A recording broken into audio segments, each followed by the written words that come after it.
राजस्थान सरकार ने 7 जिलों में कॉमन इंक्यूबेशन सेंटर स्थापित करने का निर्णय लिया है ताकि कृषि आधारित उद्योगों को बढ़ावा देकर के स्थानीय स्तर पर रोजगार को बढ़ावा दिया जा सके और किसानों की आय भी बढ़ाई जा सके। ये योजना किस प्रकार से काम करेगी, चलिए इस वीडियो के माध्यम से जानने का प्रयास करते हैं। कौन से 7 जिले हैं जहां पर कॉमन इंक्यूबेशन सेंटर स्थापित किए जाएंगे? ये 7 जिले हैं बारां, झालावाड़, चित्तौड़गढ़, जालोर, जैसलमेर, जयपुर और अजमेर। और इनसे संबंधित फसलों को भी तय किया गया है, यानी किस फसल से संबंधित कॉमन इंक्यूबेशन सेंटर स्थापित किया जाएगा यह भी तय किया गया है। जैसे 12 में लहसुन की फसल के लिए एस्टेब्लिश किया जाएगा, झालावाड़ में संतरे की फसल के लिए एस्टेब्लिश किया जाएगा, चित्तौड़गढ़ में सीताफल के लिए एस्टेब्लिश होगा, जालोर में अनार के लिए, जैसलमेर में खजूर के लिए, जयपुर में आप देखेंगे आंवला के लिए और अजमेर में गुलाब के लिए कॉमन इंक्यूबेशन सेंटर एस्टेब्लिश होगा। यहां पर किस तरह की सुविधाएं होंगी कॉमन इंक्यूबेशन सेंटर में? यहां पर फसलों की ग्रेडिंग, उनकी सॉर्टिंग, उनकी प्राइमरी प्रोसेसिंग, उनका वैल्यू एडिशन यानी मूल्यवर्धन, इसके अलावा उनका पैकेजिंग एंड लेबलिंग, उनकी ब्रांडिंग, बिजनेस मैनेजमेंट की जानकारी दी जाएगी किसानों को, और यानी मार्केटिंग, आप कह सकते हैं मार्केटिंग, बाजार विपणन और साथ ही किसानों की ट्रेनिंग की सुविधाएं यहां पर होंगी कॉमन इंक्यूबेशन सेंटर में। इसका लाभ न केवल किसानों को मिलेगा बल्कि जो स्थानीय उद्यमी है, एंटरप्रेन्योरशिप के क्षेत्र में आगे बढ़ना चाहते हैं, सेल्फ हेल्प ग्रुप्स हैं, फार्मर्स प्रोड्यूस ऑर्गेनाइजेशन है और जो स्टार्टअप हैं, उन सभी को इसका लाभ मिलेगा। इसको एक उदाहरण के माध्यम से समझने का प्रयास कीजिए। मान लीजिए कोई 12 का किसान है और 12 में एक कॉमन इंक्यूबेशन सेंटर स्थापित कर दिया जाता है। किसान पहले क्या करता था, वो मंडी में जाता था और मंडी में अपना कच्चा लहसुन बेच करके जितनी भी बाजार कॉमन सामान्य बाजार कीमत होती थी उसके आधार पर जो भी उसे प्राप्त हो गया उससे संतुष्ट हो जाता था। अब यहां पर कॉमन इंक्यूबेशन सेंटर एस्टेब्लिश होगा, किसान अपनी लहसुन की फसल को इस कॉमन इंक्यूबेशन सेंटर में ले जा सकता है।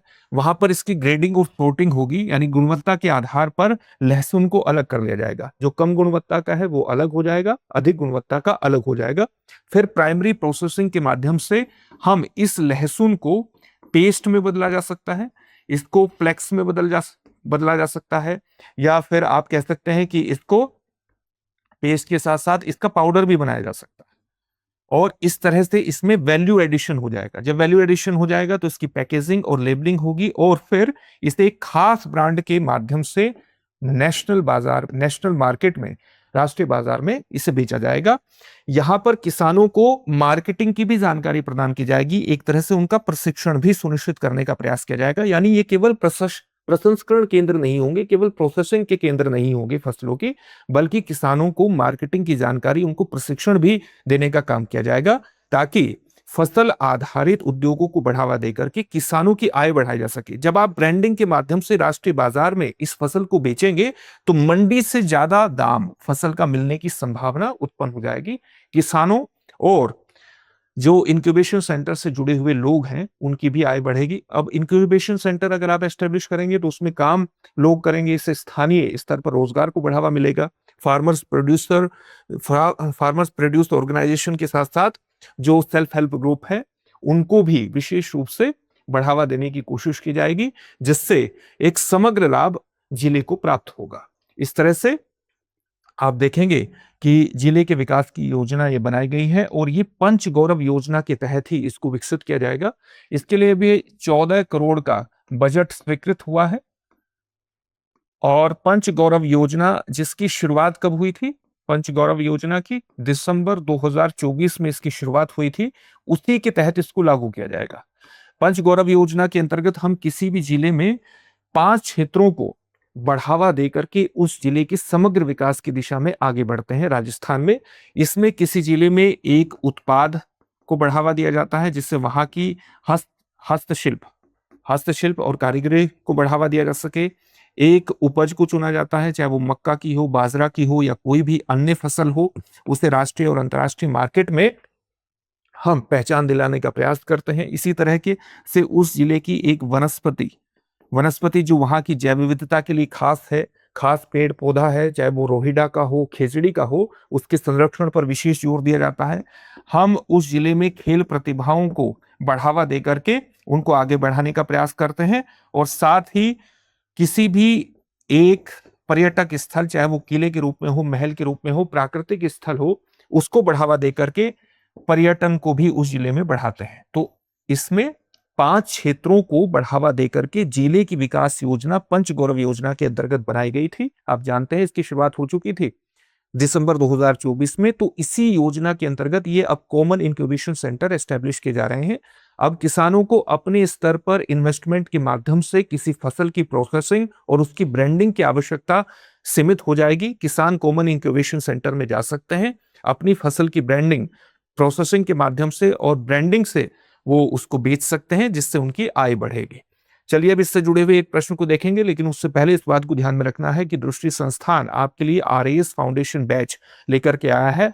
अगर आप प्रीलिम्स और मेंस की इकट्ठी तैयारी कर रहे हैं तो ये आपके लिए बेहद उपयोगी होगा। ऑफलाइन मोड और ऑनलाइन मोड दोनों में है। ऑफलाइन मोड की क्लासेस दृष्टि संस्थान की जयपुर शाखा में है। ऑनलाइन मोड की क्लासेस आपको प्राप्त होंगी जयपुर क्लासरूम से ही लाइव। 20 से 22 माह में संपूर्ण पाठ्यक्रम का कवरेज है। 1 वर्ष तक आरएएस प्रीलिम्स टेस्ट सीरीज आपको निःशुल्क प्राप्त होगी। 3 वर्षों तक ऑनलाइन क्लास को जितनी बार चाहें उतनी बार आप देख सकेंगे। तो डिस्क्रिप्शन में दिए गए लिंक पर जाकर के आप अपने एडमिशन को सुनिश्चित कर सकते हैं।